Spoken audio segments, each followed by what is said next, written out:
Hey, what's up, y'all? Hope everybody out there is doing well. It's a Saturday night, and my ass is at home drinking. I've kind of been drinking coffee all day. Now I've switched to alcohol. Let me start with this. I feel like a very common misconception about wealth is that it's just unattainable and impossible to get for anyone unless you've been born into it, won the lottery, inherited it, whatever. Like, it basically you have to be handed wealth for somebody to be wealthy.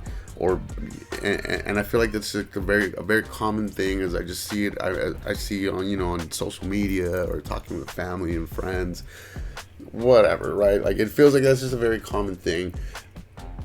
But what if I told you that if you followed a couple rules that have been around for almost 100 years, maybe longer, that you could be a millionaire, or even bigger, depending on your ambition and how hard you want to hit it. You could retire early. You could be financially free. You could be financially independent just by following 5 simple rules. What would you say to that? Would you believe me, or would you at least be interested? I mean, I know shit. When somebody asked me that, I was like, what? Like, what do you mean? Like, I guess to give you some backstory, in my journey of financial education and learning, there's a lot of people I've, will follow, read, and I definitely would recommend to you guys. Just, maybe not be for everybody, but definitely learned, I learned a lot by reading some of their books and watching a lot of these guys' videos. Jaspreet Singh from Minority Mindset, Robert Kiyosaki, the Rich Dad Poor Dad book. Dave Ramsey was another big influence on my journey here. Among those was this book I read from an author named George Clason, I want to say. This book was written in the 1920s. The Richest Man in Babylon basically tells the stories of this merchant that came from kind of a slavery type of situation and ended up working, building his way to being the richest man in Babylon. It's a really good book. I would highly recommend reading it. So in this book, what they talk about is the 5 laws of gold.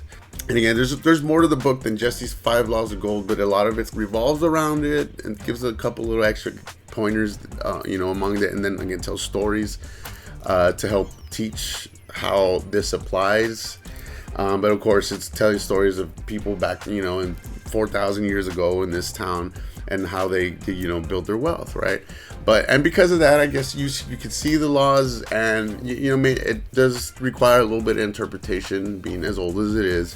The point of this video is just kind of help breaking that down and understanding it for those that kind of just want that TLDR, right? Or basically other people's interpretation of it to see if it lines up with the way they read it, right?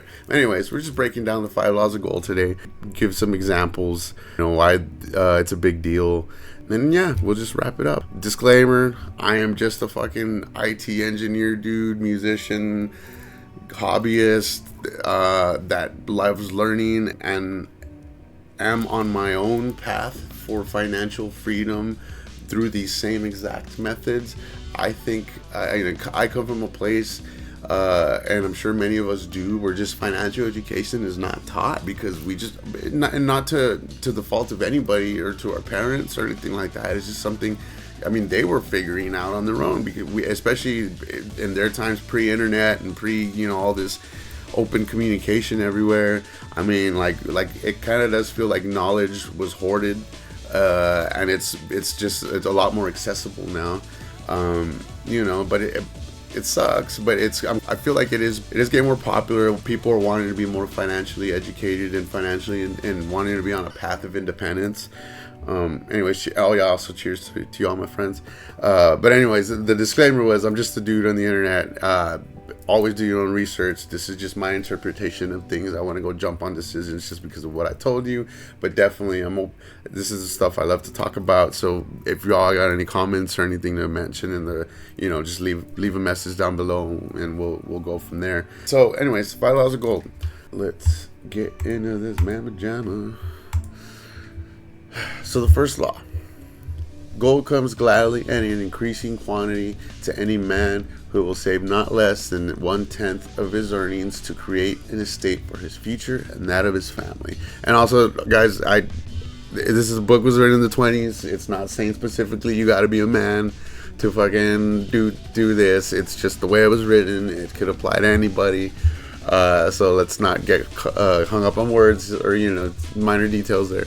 This is what's written in the book verbatim, and I just took it, I typed it out like that, because I didn't want anything lost in that translation, right? I wanted y'all to read it the way I read it in the book. So anyways, what this means: gold comes gladly and increasing to anybody who saves 1/10.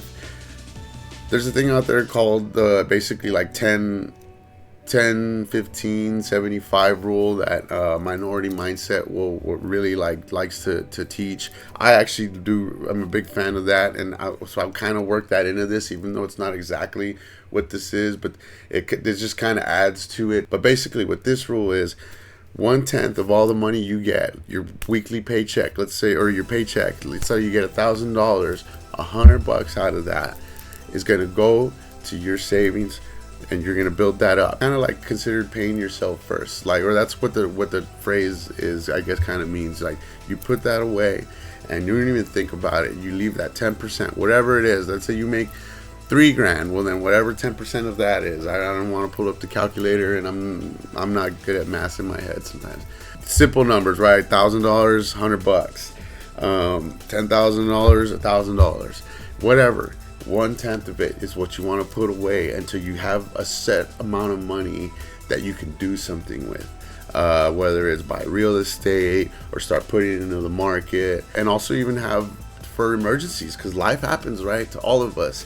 It sucks to get caught with your pants down, so to speak, but if you're not prepared for something and now you're hit with that $2,000 medical bill or a car bill because you got in a wreck or whatever, right? And it's just unexpected. So that's part of what that intent is. You got to have your nest egg.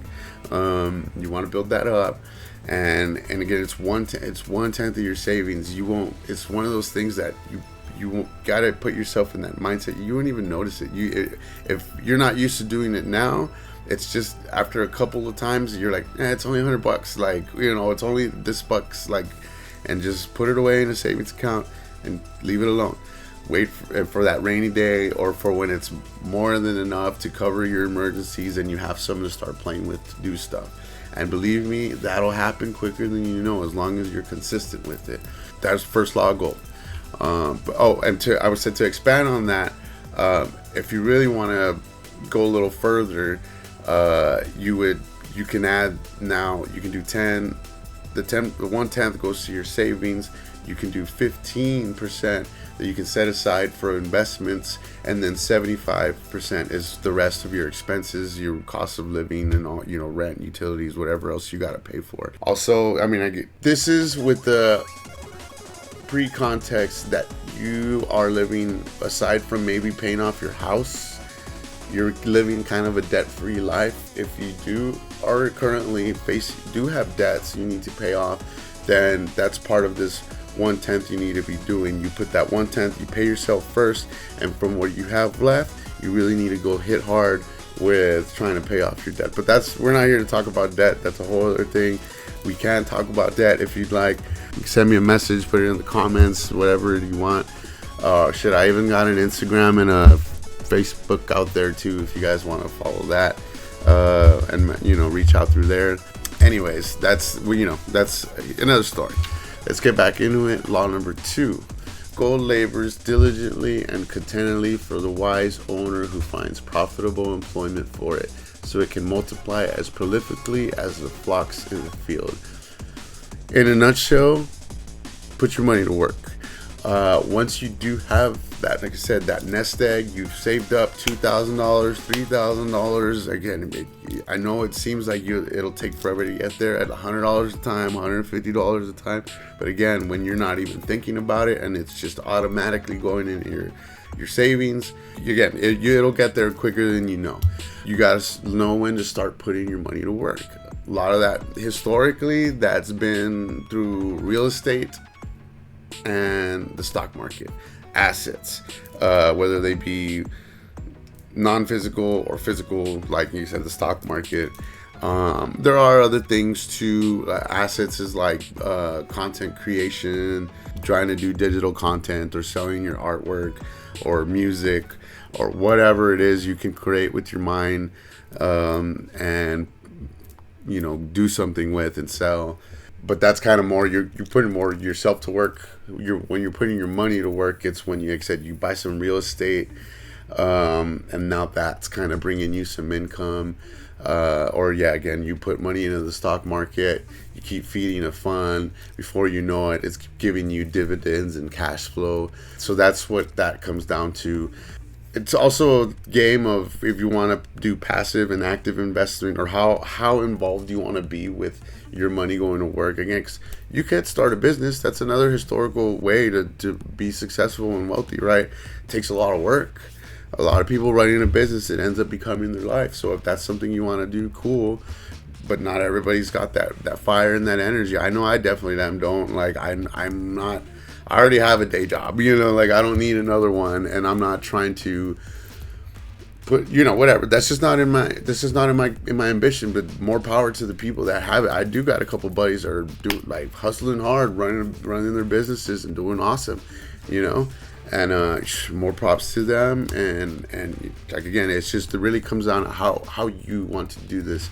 Everybody's path is different. We all find our own ways to get there, right? But again, these rules are more just, if you can find ways to apply them, they will help you get there a lot quicker than just having to figure it out on your own. And of course, you're also going to learn a lot of other stuff along the way. But again, these are just simple rules to help apply and get you there. This one's, again, put your money to work. Once you get it out there and you can get it to the stuff you're buying is now making you money, that's awesome. That's an asset. Things that you just go out and buy and aren't making you money, that's basically liabilities. All this cool stuff, your Gucci or whatever, or anything. Like, I mean, again, it's that at that level we're consuming, and it's not putting your money to work. You're basically making other people rich. Hey, cool, right? We all like to buy shit. It's not bad, but it's just knowing how you can make money work for yourself. But yeah, that's rule number 2. We'll go on rule number 3. Gold cling to the protection of the cautious owner who invests it under the guidance of wise and trustworthy advisors who know well how to handle it prudently. So basically, would you take health advice from somebody overweight? Would you take financial guidance from somebody who doesn't have any money, is constantly broke, and always asking to borrow? Would you?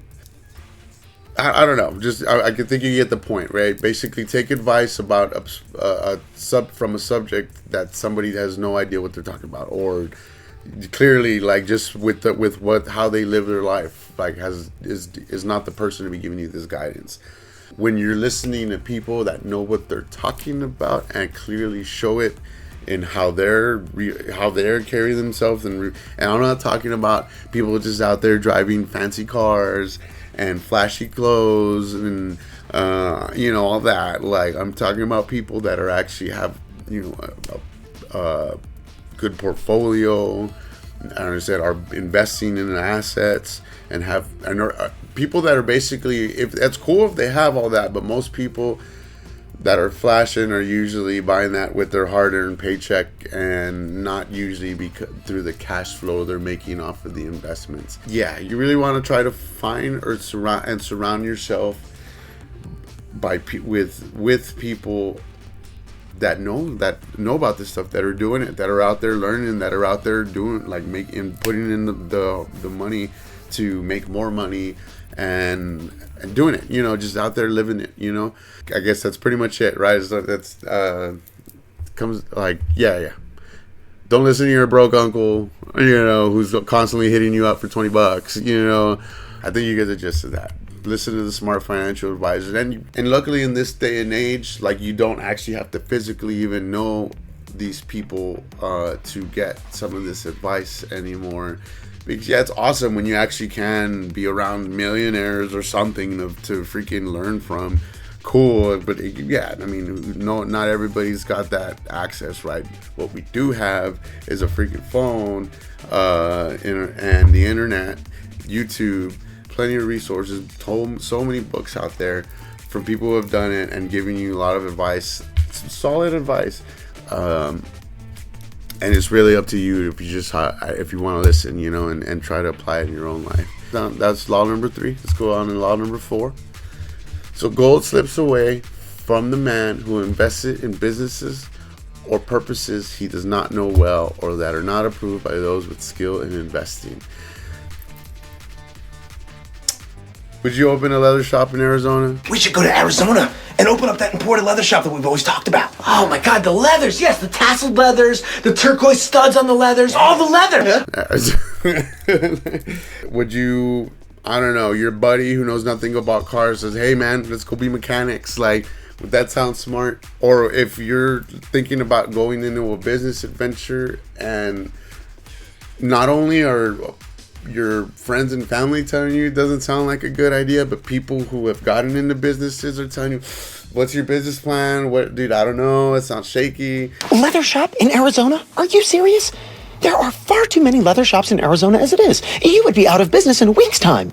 Are kind of not going, like, if you're going to be one of those people that want to learn the hard way and don't want to listen or don't want to go do the research before you just go, full blast on on an idea that you had, and hey, I'm not saying it'll always happen. Some of us, like I said, go think of something and run with it and find it right. But more than likely, again, if you're constantly not making fully thought out decisions with business, and especially those that you don't see other financial people do, like financially intelligent people, you don't see them making those kinds of moves, you're more than likely going to be losing a lot more money than you're making, because you're constantly going off on whatever. Oh, it's a great idea and nobody can tell me otherwise, so okay man, like, go for it, but this is a law number 4. Don't do that.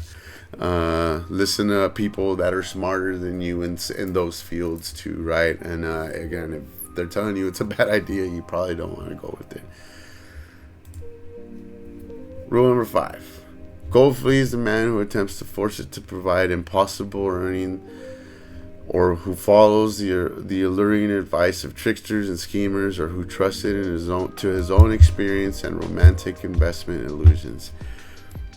Kind of ties into the last one, but I'll give you an example straight out of the book, from the Richest Man in Babylon.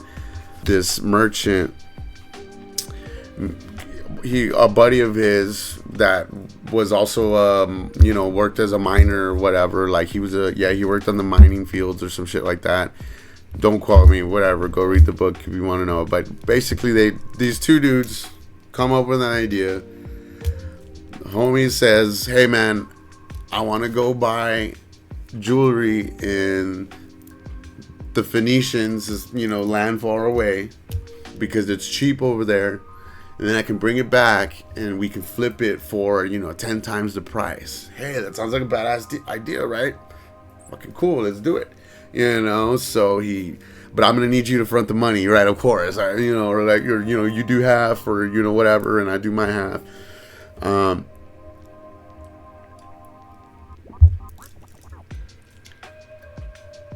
Dude goes off while he's out. It's old biblical times, right? It takes months to take a ship out there, go do your thing, come back. Well, while he's out there and this dude's back home waiting, he runs into an old friend that has over time been giving him advice to figure out his own way. And he tells him, about this endeavor.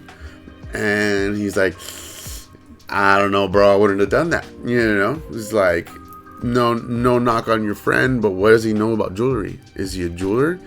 Does he know shit about what he's buying? Does he know about rubies and diamonds and whatever? He doesn't. Okay, well, that's kind of a gamble, so take that for what it is. And sure enough, homie comes back with a bag full of painted glass. They basically got scammed and came back with junk. And there went a whole bunch of his savings. Because he trusted a friend that really didn't know what the fuck he was doing.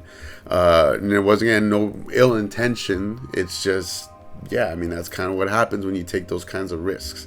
But this also wants to really drive home, as alluring as it sounds, get rich quick schemes overnight, even trying to win the lotto. It's more than likely not going to happen. Sitting around and waiting for that miracle to fall in your lap, or you to scratch the right ticket or whatever, more than likely not going to happen. What does happen is when you consistently put in and keep working at it, and try to be wise about where you're putting into. Over time, shit will grow. These are the 5 laws. Like I said, 1/10 rule. 1/10 of your savings, put that away. Every time you get a raise, promotion, you raise that 1/10 and you keep putting that away. Don't even think about it. Again, it'll get to a point, like I said, it's just, this is how much I make. I don't even think about that extra savings, and it's going away. Once you get to a point where you're good with debt, you're not good, you don't have any, and you got that 10 stacking away, start putting away 15, start into investments. Again, you can get passive. You just put that into an index fund and keep just feeding it money, and it'll grow and keep growing and keep growing and keep growing. Or you can be more active and go into stock trading and then whatever. That's a whole other game. I like to dabble a little in, but the more hands off you can be, definitely the better, right? Because you can focus on your life, focus on what you want to do, focus on your work. But in the back, you got that little fire of money slowly getting bigger as you keep feeding some fuel into it, right? That's, rule number 1. Keep putting your money, try to make your money work for you, and that's the investment part. Be cautious. Let's try to find other smart people who are making money and investing and making these choices. Try to take some of their guidance, do what they do. What is the saying? Smart people learn from their own mistakes, but wise people learn from other people's mistakes. And other people's just, successes too, even. Definitely important and wise to really just look at what's going on around you. Look at what like I said, what some of these big people are doing. And again, you may not have the billions to throw in, but if you could do a little bit, like I said, what's $100 out of your $1,000 paycheck, right? We're all in different places, but if you can get to a place where you could start making that sacrifice will eventually reap a very big reward. I know Minority Mindset likes to refer to this as the decade of sacrifice. You can tell that to some people, and they will automatically turn them off. Like 10 years? Fuck that. I'd rather just have fun now and not worry about it. I'll worry about it when I'm older. Like, no. 10 years will slip by you quicker than you know it. And before you know it, you're going to be like, shit, like, where did these 10 years go? And you will be thanking yourself had over those 10 years you've been putting in money and just letting it grow. Compound interest is a motherfucker. And it's crazy. It's really, it can be a little disheartening because the first few years, shit, I'm going through it too, right? Like it's a slow climb. But talking with some people that I've met that have done well, or are doing well, and just, again, other videos and things that I've watched, just taking their testimonies, it's something that they say it's sad for a little while because you just see this slow little climb, and then next thing you know, it's like, whoa, it's a huge peak. It's just, whoa, and And that's the thing. But it takes time and consistency, and you just got to do it, you know. And then going into rule number 5.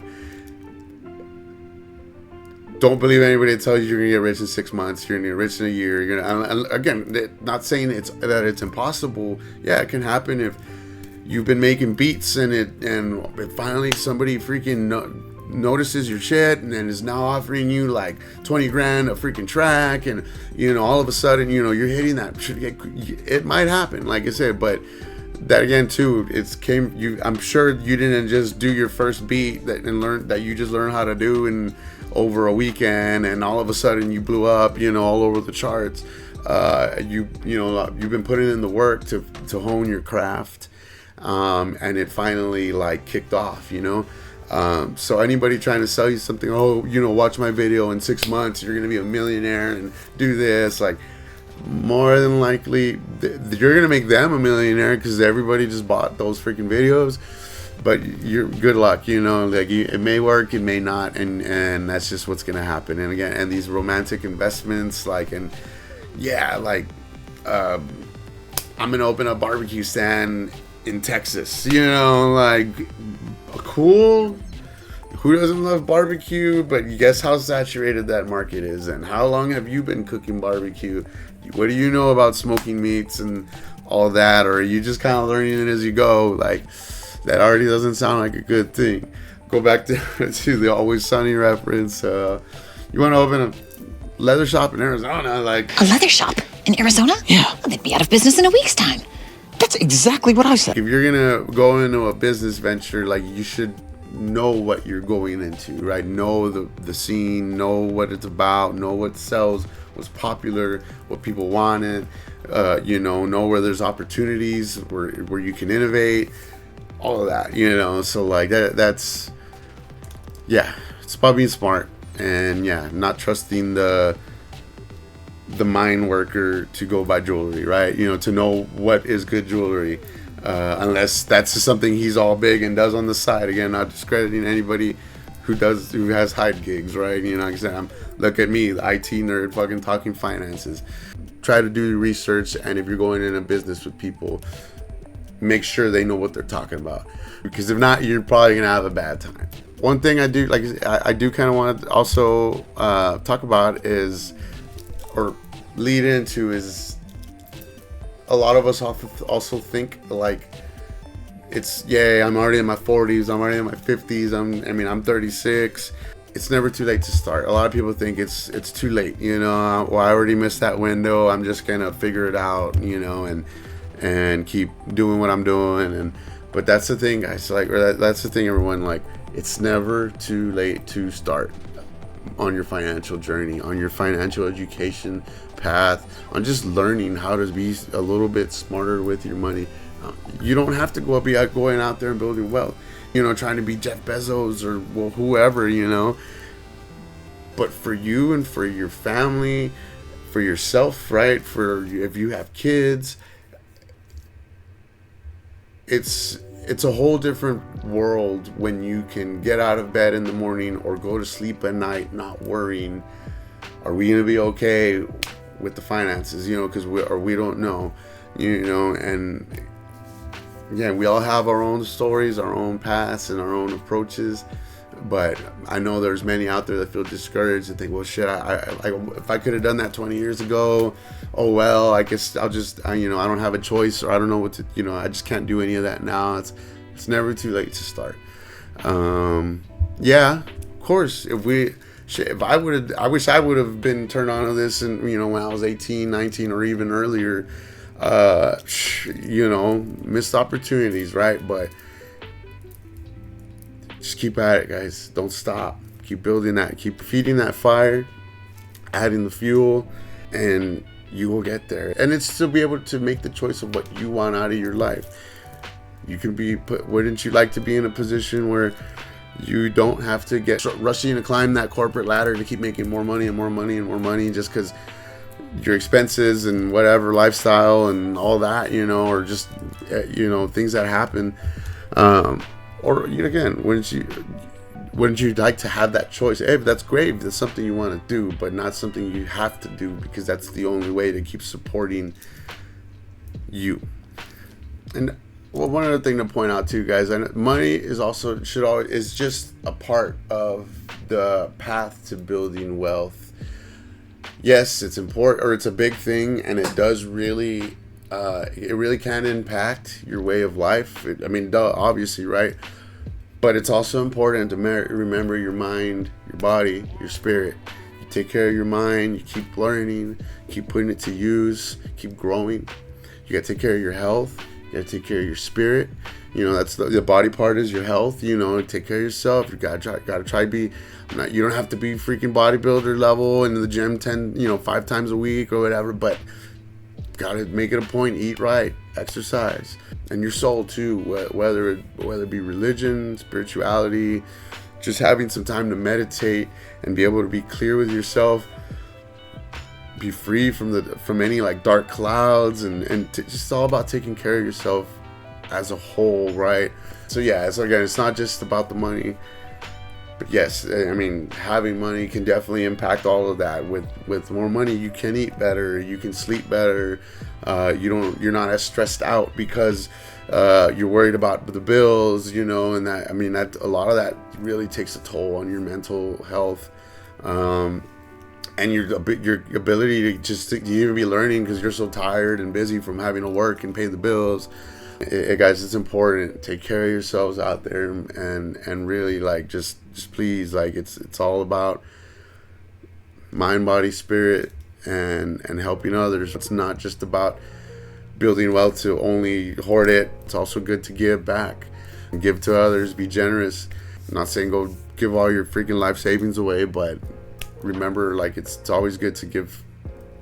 Anyways, guys, I don't know, I hope that was helpful. I hope if I think it's something just I wanted to share with y'all.